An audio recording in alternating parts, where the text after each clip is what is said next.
All right, welcome everyone to Corporate Dungeon Master, How to Lead Cyber Games at Work. My name is Jason Wonn, and I'll be your Dungeon Master for this adventure. But before we get into the meat of the presentation, I'd like to talk briefly and take you on a little side quest about a relatively unknown rule called the birthday rule. So if you don't know, if you've never played Dungeons & Dragons, often, a session will last an afternoon or an evening, but the sessions run into multiple campaigns over months or even years. So sometimes this rule says that a player feels like they should just get a break from adventuring. So when do we do that? Well, their birthday is the perfect time to do that, but there's a few stipulations with Dungeons & Dragons. First, it says that you must not be on currently on a quest. You also must have at least 3 players or characters to celebrate with. And the party must be set within a week of the character's birthday. So often, a player will set their character's birthday as the same as their own. What's the matter? It's working? Okay. Yeah. Nice. Thank you. Oh, shit. So, if the conditions are met, the player can have an official birthday party. Every character, and these are the conditions that will allow you to have that birthday. Every character gives the birthday player's character a gift of gold or equipment within the game. The birthday player's character receives +1 to charisma during the next quest, so obviously they're a better person and have more influence. And finally, the birthday player in real life brings cake. In reciprocation, the other players sing the birthday song. So why did I take you on this side quest? Because today, June 13th, is my birthday, and I brought cake. So I don't know about you, but I've never had more than like 20 people sing me the birthday song, and I think we got about close to 100 here today. So what are the chances, since I brought cake, that I could get everyone in this room to sing me the 22nd birthday song? All right.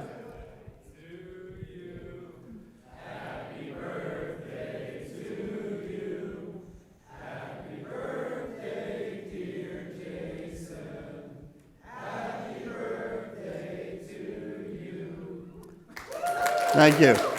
Really appreciate that. That was either going to be very epic or an epic fail, and thank you, everyone. You made that great.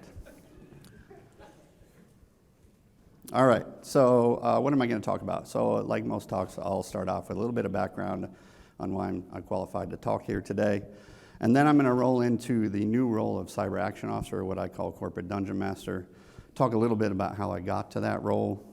And because some of you may have never played Dungeons & Dragons, I'll give you a primer on that. And then, of course, the how to be a corporate dungeon master.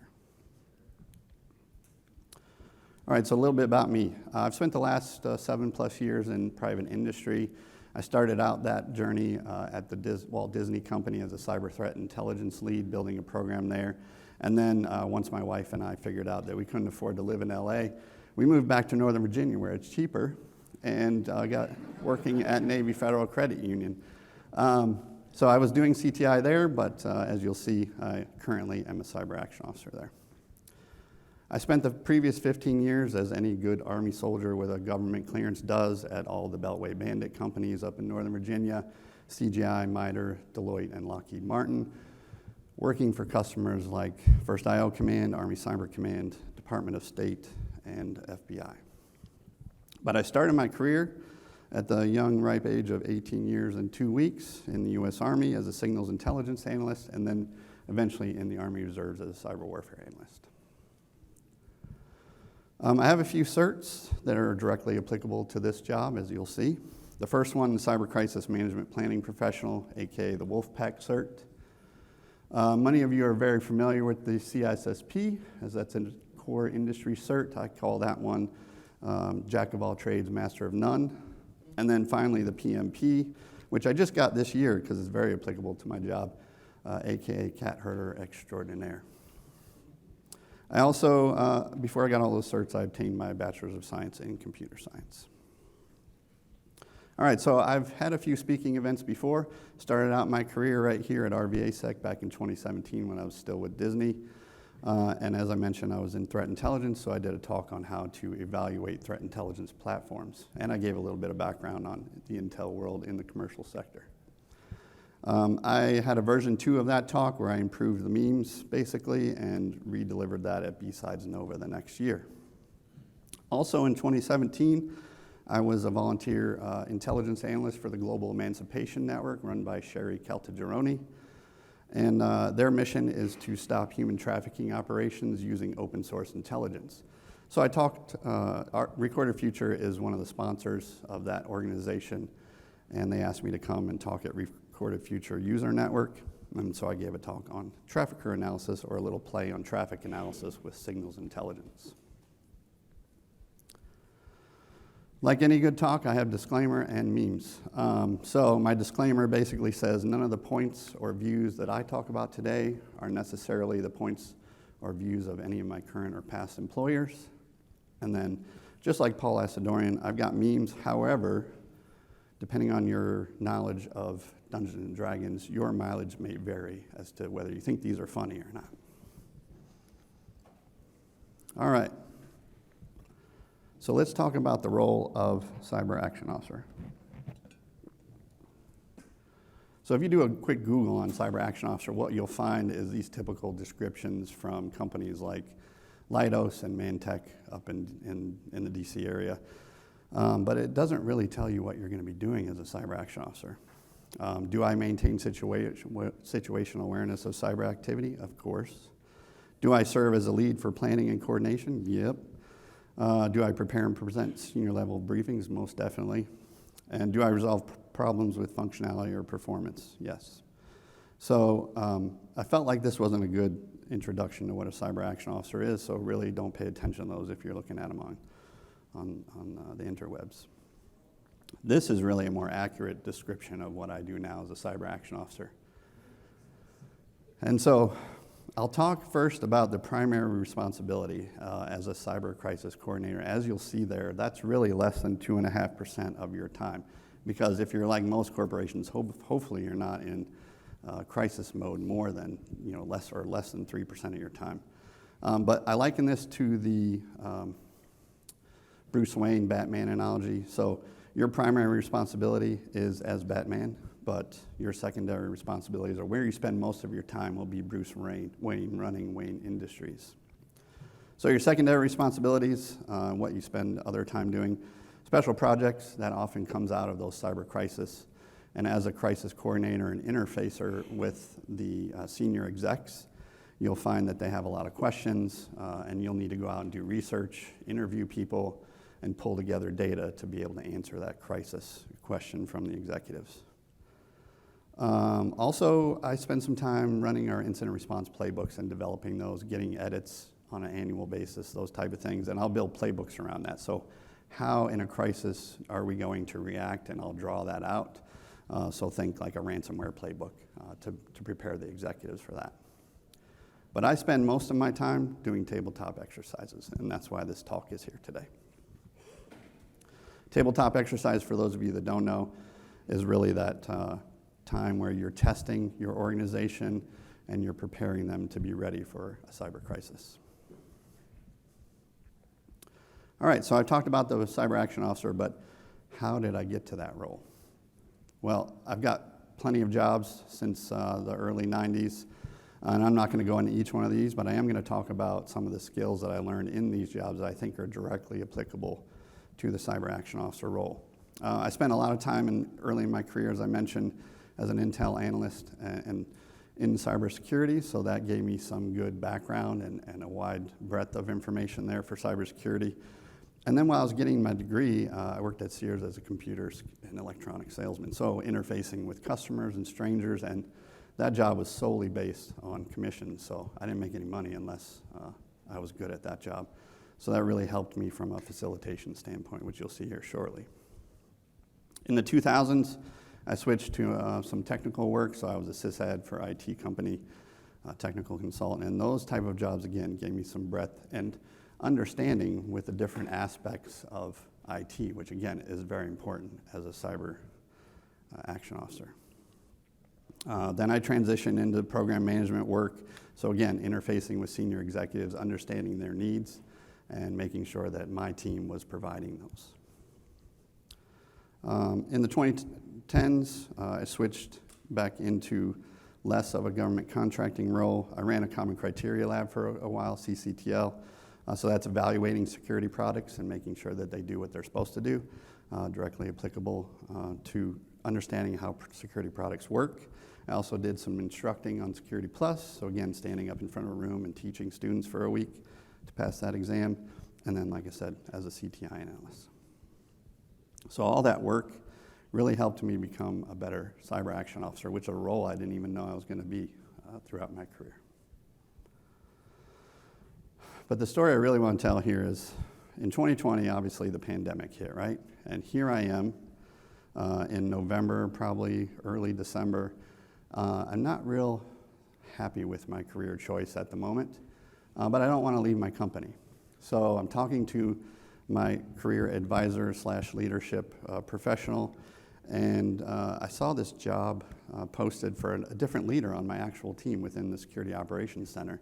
So I spoke to my career advisor, and she agreed that my past experience that I just showed you is pretty applicable to that job. So I talked to my leaders and I said, hey, I'd like to apply for this. It's been open for a year. And they were like, absolutely, I think you'd be great at that position. So on December 11th, I accepted the position as Navy Federal's first cyber action officer. And they said, hey, don't worry about starting until like January 1st. So take a week of vacation, chill out around Christmas, and then I'll have a week of, I heard somebody giggle over there, I'll have a week of transition. So who remembers what happened in mid-December 2020? Everybody, right? Solar winds happened. That's what happened. So here's me, out of the pan and in the fire. They, basically said, we need you to start yesterday. So I started on Monday, December 14th, like a lot of you did, mitigating the solar winds notification that there was a breach and injected code in your environment. But again, like I said, most organizations weren't compromised by this code, but you still have to determine that, right? There's a lot of research that goes into that, and you have to make sure that you weren't compromised. What did I do? And then you have to, once you figure out you're not compromised, you have to mitigate. So how do we get that out of our environment? So I had a trial by fire of sorts into this position, but it actually ended up being really good for me to have that exposure. So what's the point of this past story? The first thing I want to relay to you is that this is really a green field. For me, it's probably one of the newest roles in cybersecurity that many people aren't aware of. And like I said, it might be called cyber crisis manager or whatever. And when I was doing some additional Googling, I found this CalSoft Labs. Do we have anyone from CalSoft here? No? Okay. So this job is right here in Glen Allen, which surprised me. So if you're interested in a type of role like this, as we're about to talk about, feel free to apply to that. My other point is, choose your own adventure. While I had a wide breadth of experience, that's not necessarily the path you have to take into this role if it does interest you. But the things I think are important are having a breadth of technical knowledge and understanding of the cybersecurity realm, like the CISP, that master of none, jack of all trades, master of none. I also think it's very important that you have exceptional listening and communication skills because you're interfacing with senior executives. And then while you're hosting a tabletop, just like a dungeon master, facilitation is very key. So are you hearing what people are saying and what they're not saying, and can you facilitate and manage those senior executives to get to the end goal of your exercise? Finally, like me, take a leap of faith. I had never heard of this job, but my career advisor helped me really decide that this is probably something I'd be good at, so maybe you can take that leap of faith as well. All right, so for those of you who've never played D&D, here's a quick primer. Dungeons & Dragons is a fantasy role-playing game, and many of you have probably played an RPG on the computer if you haven't actually sat down at a D&D game on a tabletop. So you're very familiar, they're similar. A typical D&D game is 2 to 4 players and 1 dungeon master. However, I've seen games with 6 or 7 players. It just really depends on the dungeon master's skill to manage those players, right? The more players you have, the harder it is to manage. I'm not going to read all the TLDRs I have in the rest of my presentation, but this one is really good.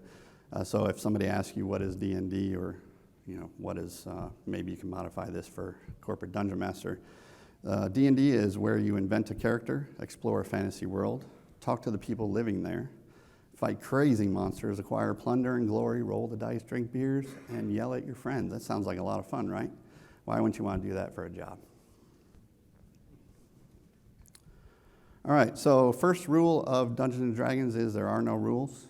And while that's not exactly accurate, because I had the birthday rule that I put up there for everyone, and you graciously sang happy birthday to me, the point here is that they're really about guidelines. And the Dungeon Master gets to select which rules they want to apply to the tabletop. So that's the key, is the goals and rules are very fluid. However, there is some manuals out there to help you in your creativity of making those in your adventure. There are 3 core manuals for Dungeons & Dragons, and I need to read these because these are great descriptions. So the first one, the Dungeon Master's Guide. Everything a Dungeon Master needs to weave a legendary story for the world's greatest role-playing game. The Dungeon Master's Guide provides the inspiration and the guidance you need to spark your imagination and create worlds of adventure for your players to explore and enjoy. The second book a Dungeon Master needs is the Monster Manual, a menagerie of deadly monsters for the world's greatest role-playing game. The Monster Manual presents a horde of classic Dungeons & Dragons creatures, including dragons, giants, mind flayers, and beholders. A monstrous feast for Dungeon Masters ready to challenge their players and populate their adventures. And then finally, the Player's Handbook. So as a player, this will help you on your adventure. It's everything a player needs to create heroic characters for the world's greatest role-playing game. The Player's Handbook is the essential reference for every Dungeons & Dragons role player. It contains rules for character creation, advancement, backgrounds, and skills, exploration and combat, equipment, spells, and much more. Use this book to create exciting characters from the most iconic D&D races and classes, which I'll talk about here shortly. All right, so the main mechanic for Dungeons & Dragons are dice. And the main die that you will use is a 20-sided die, which in the D&D community is called the D20.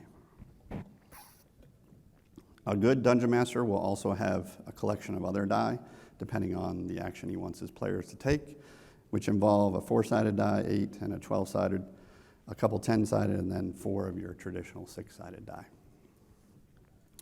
Another quick side quest here. While I was doing some research, I came across this guy, Jake Powell, that you see pictured, and I thought this was really interesting. If you don't know about him, he started a TikTok channel called Roll for Sandwich, and it's exactly what you think it is. So during this, and I'll just read an excerpt from this Polygon.com article. So during many lunchtimes, this high fantasy writer and dungeon master has written lists of everything he had in his fridge onto a series of plates and used die to roll what Frankenstein sandwich he'll build before eating his creation. He now has more than 2 million followers on TikTok. Jake Powell usually starts by rolling a 6-sided die down a magnificent dice tower, which is set beside a plate or paper with a chart noting possible ingredients from his fridge. Whatever side it lands on first corresponds to a type of bread, with options ranging from naan to croissants. Then the mains, from anything from corned beef to peanut butter. And next is cheese, then roughage, and some wild magic, which he uses a D20 die, and adds anything from spice to sprinkles to fire.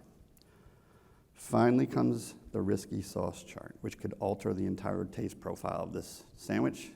And it includes things like chocolate frosting, spruce tip jam, or mayo. He then assembles a complete, though questionable, sandwich. And not just like any person who might just take a bite and be disgusted. Like any good D&D player, he accepts the fate of the D20 and consumes on video the entire sandwich. So if that sounds fun, go watch him. He's really rolling.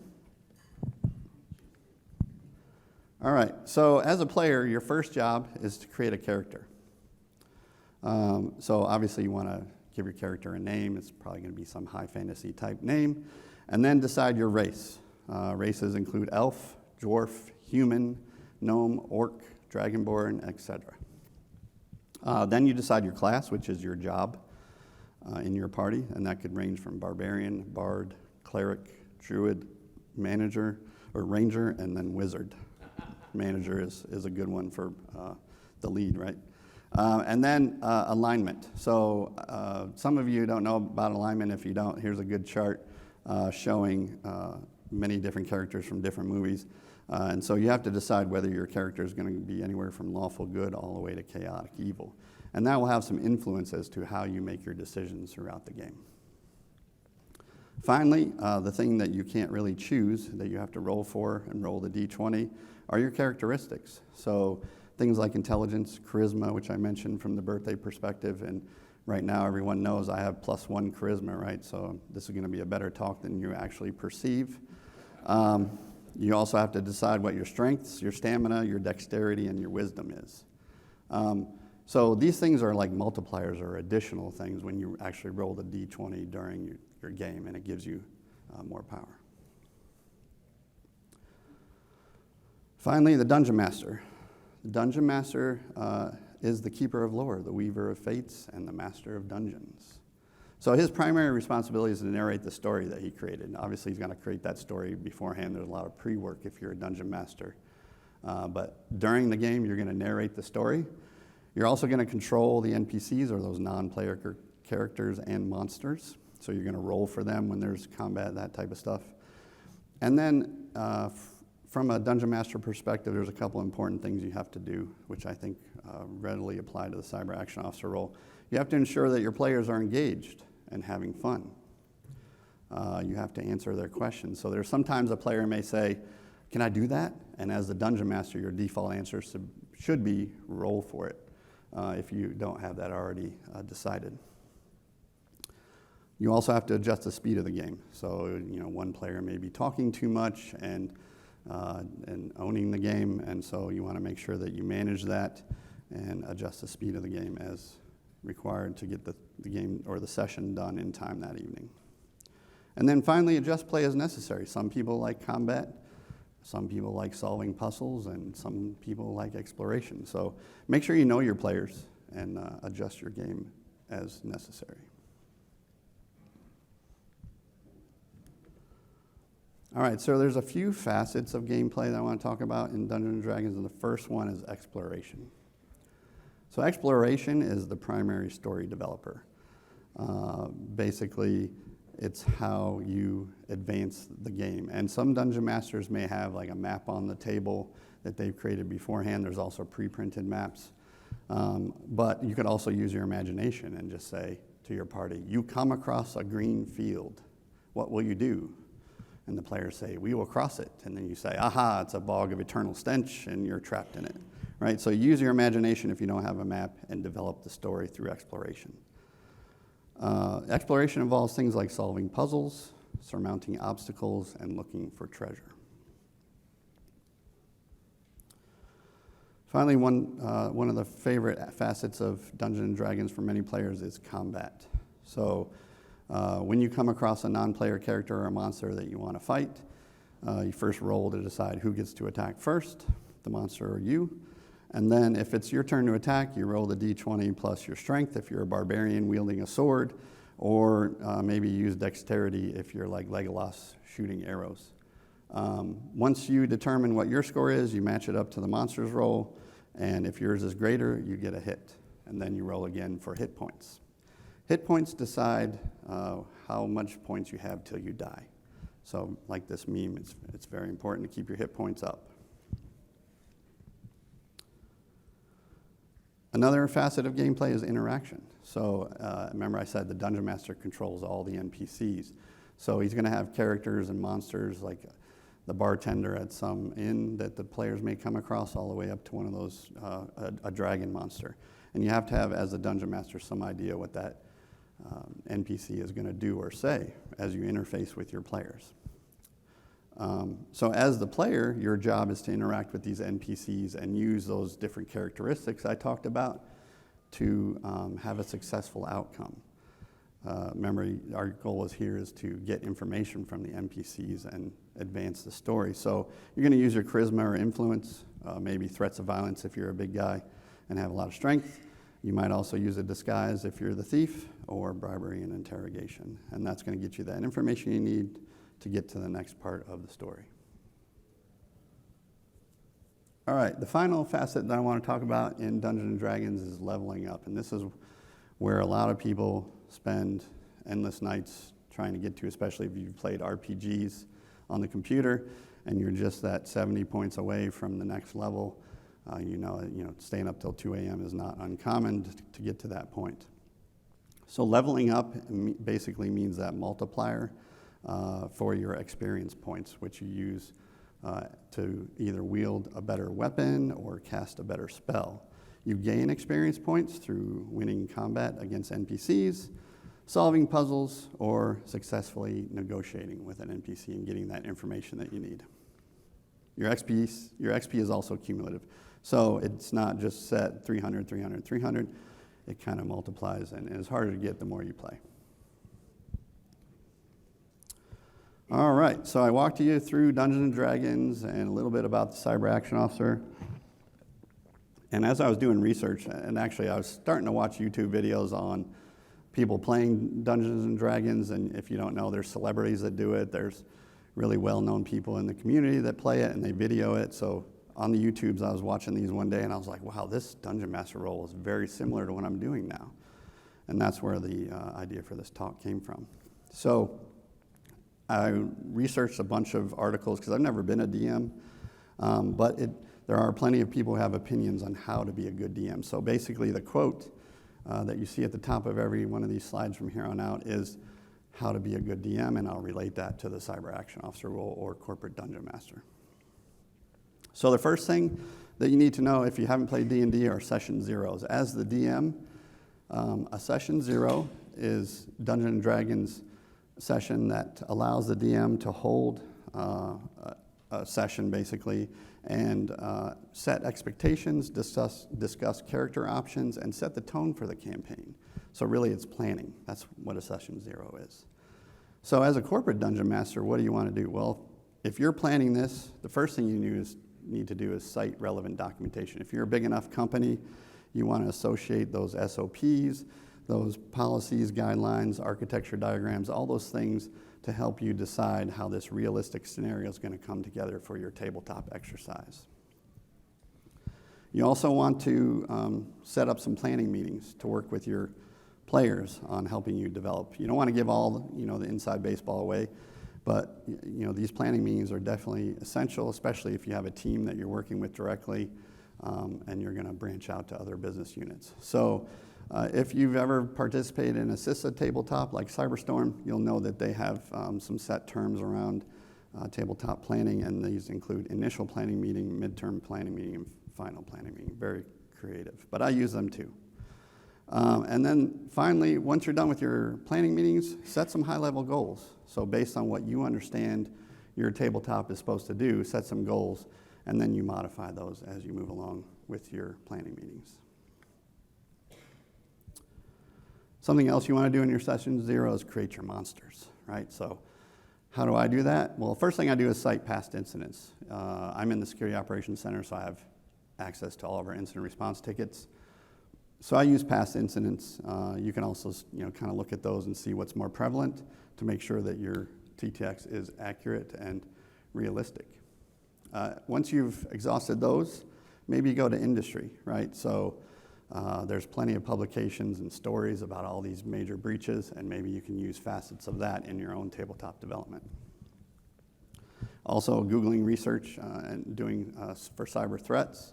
So understanding what this piece of malware or ransomware does, or how this TTP for this particular threat actor works, can allow you to add some realism to your exercise.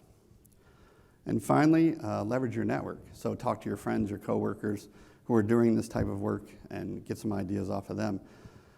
It wasn't that long ago, I think last year, I was having some difficulty adding realism to my exercise. So I called up my good buddy, John DiMaggio, who recently published this book, Art of Cyber Warfare. And he gave me some inside baseball, non-attributable, of course, but he gave me some information that really, gave my exercise the next oomph, and with the goal to, scare the business units into some kind of action. So that worked out really well. Also in the session zero, I talked about your stakeholders, or having people, your players. Make sure you find a good group, and that starts with your sponsor. And I didn't initially identify sponsors like in my first year of doing this, and it kind of happened accidentally. But now I do it all the time. So why? A sponsor really is that person that owns the TTX. You know, you're responsible for delivering it, but whose goals are you trying to get done in this tabletop?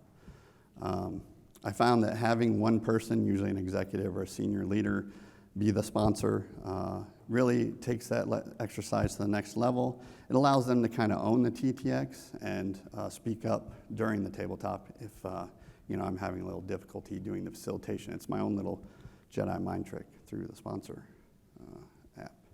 So it also provides an additional person to really, like I said, steer the conversation. You're working with senior execs in a lot of these tabletops, and they have their own opinions. So having somebody at that level to really help steer things worked out very well. The second thing you want to do is invite the appropriate stakeholders. So just like you develop your party, right?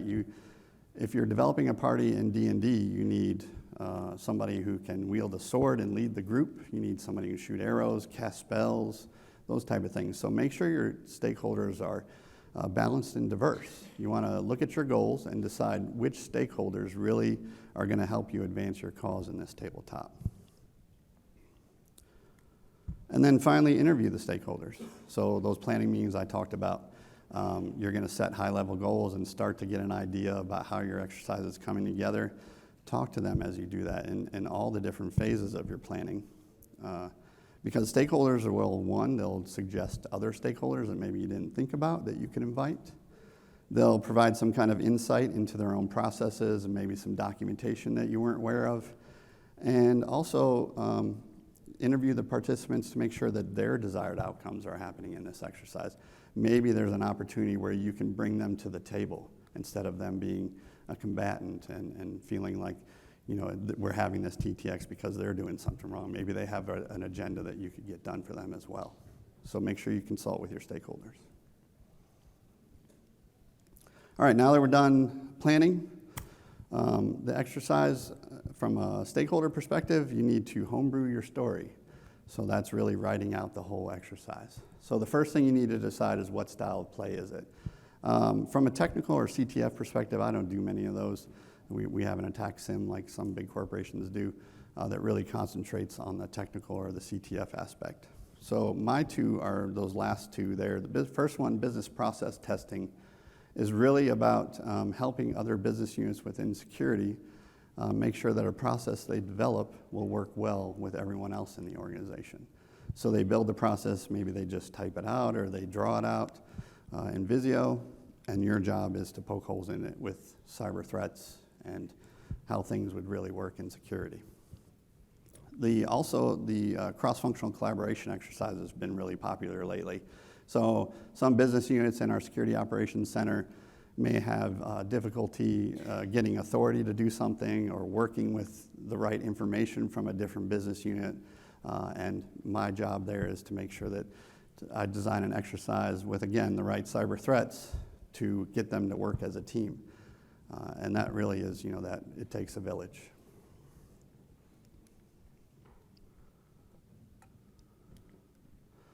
All right, so you're homebrewing your story, and the first thing you need is a scenario overview. So I do this pretty early in the process. It's just really a few paragraphs talking about the high-level scenario, and that way I can use those in my planning meetings with my stakeholders. So that helps you give some overview and insight into how you're going to write this whole thing out. And then if you're in the government and you know about the cyber action officer role, they like to have acronyms for things, and I just borrowed this. It's the Master Scenario Events List, or the MSEL.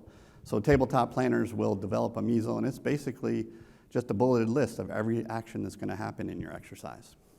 The MSEL has injects, and injects are those things that advance the exercise to the next action and ultimately to your goals.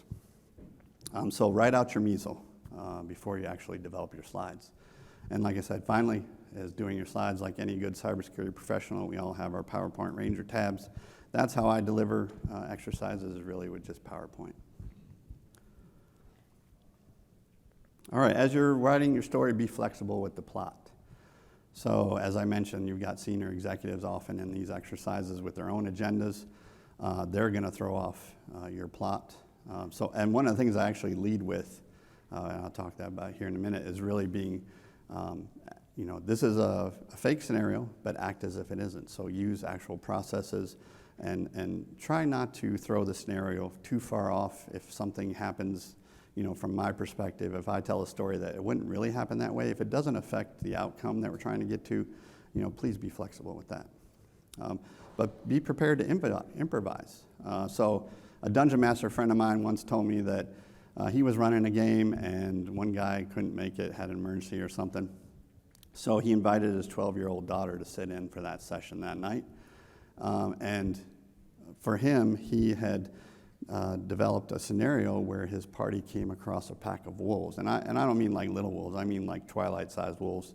And he was all ready for them to, gnash their teeth and bare their claws and start tossing people. And that's what he really expected to happen as a dungeon master. But the party, with a new person, a 12-year-old girl in the party, said, well, what would you do? And she said, I want to make friends with the wolves. Didn't see that coming. So what does a good dungeon master do? He says, roll for it. So the dungeon master has to decide, all right, what's the chances that she can make friends with a pack of these large wolves? I'll give it 10%. So she has to roll an 18 or above, right? Of course, she rolls a natural 20 and uses the rest of the session to control this pack of wolves to destroy every monster he built in the rest of the scenario. So, like I said, be prepared to improvise. Also, while you're developing your story, practice run your adventure. There's one other cyber action officer in my organization, and we're each responsible for an exercise as the main developer. So when I get to a point where I think I'm ready, I might run it by him first and get his insight to make some tweaks and adjustments. Also, I'll set up a session a week or two before the exercise with the sponsor and some of his senior people from his team, and that often will give me that little extra insight that I needed to really make it accurate. And then if you're in a position where you can, brief your business unit senior executive. They have some insight into what your CISO, your C-level suite may be wanting to get out of security, and again, give you a little extra spice for your adventure. All right, so you've done all your planning and you've written your story. It's time to run the game. A good dungeon master controls the pace of play and referees the action. So the first thing in my slides is I cover the rules, really. Again, I say it's a fake scenario, but act as if it isn't. And please, hold your tongue if it's not exactly how things would happen, if it doesn't affect our goals and outcomes. I discuss the goals and outcomes so everyone understands here's what we're trying to get to today. My exercises are typically anywhere from an hour to 2 hours. They average right about 90 minutes right now. So want everyone to be on board with what we're trying to get to before we go into a meeting like that. And then just like the military, in case people are sleeping on their phones, because this is all virtual, I call out exercise, exercise, exercise when we get to the actual exercise slide. That says, everyone, here we are. We're in a fake scenario. This isn't real. Don't panic. And let's walk through it. So then as a corporate dungeon master, I tell the story, right? I'll start out with reading through the injects, and then I like to pause for questions and discussion. So every few injects, I'll have a discussion slide with some of those questions. And my goal is to ask the question and get the conversation started as a good facilitator. So I do that. I ask at least the first question, but I leave them on the screen for everyone to read and get that conversation started. And it usually takes 10 to 15 minutes per conversation slide.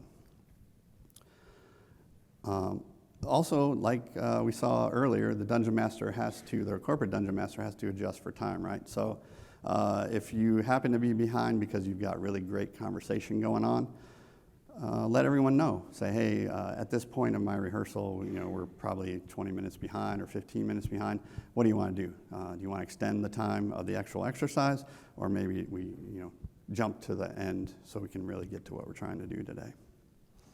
And then, as I mentioned, there's 2 cyber action officers for me. So as a facilitator, I don't want to have to worry about taking notes. So my partner does that for me.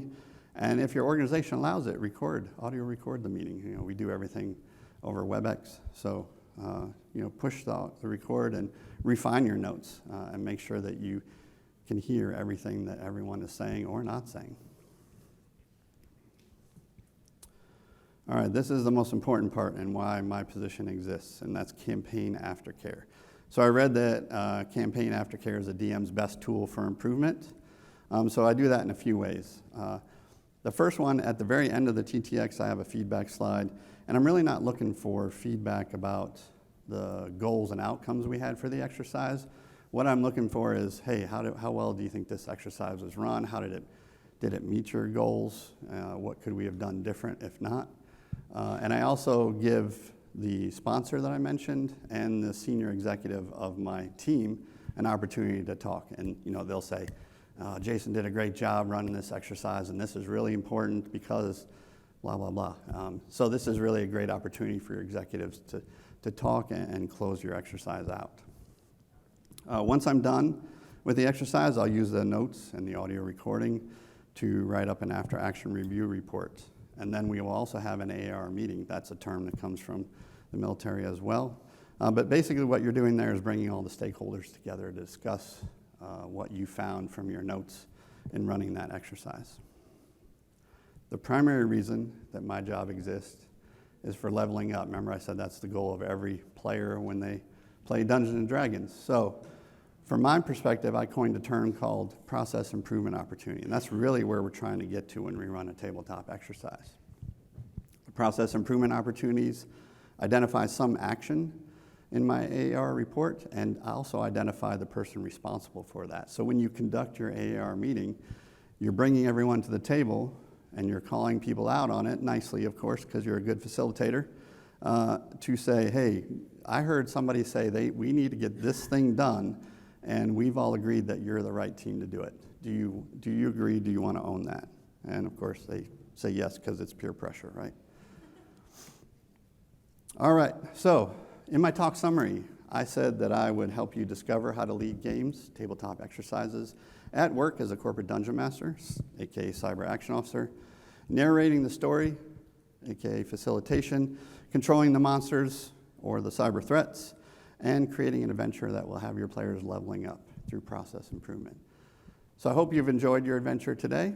I have one more slide, but do I have time for questions? Okay, I got 5 minutes. Any questions from the audience?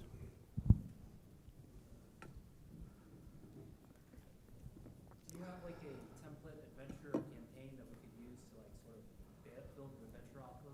Well, that's a good idea.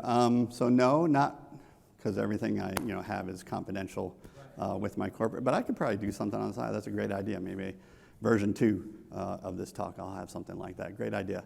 Back there. How do you maintain or ensure that you have key points with kind of the choose your own adventure style of doing it via dice rolls and other types of opportunities like that? That's a good point.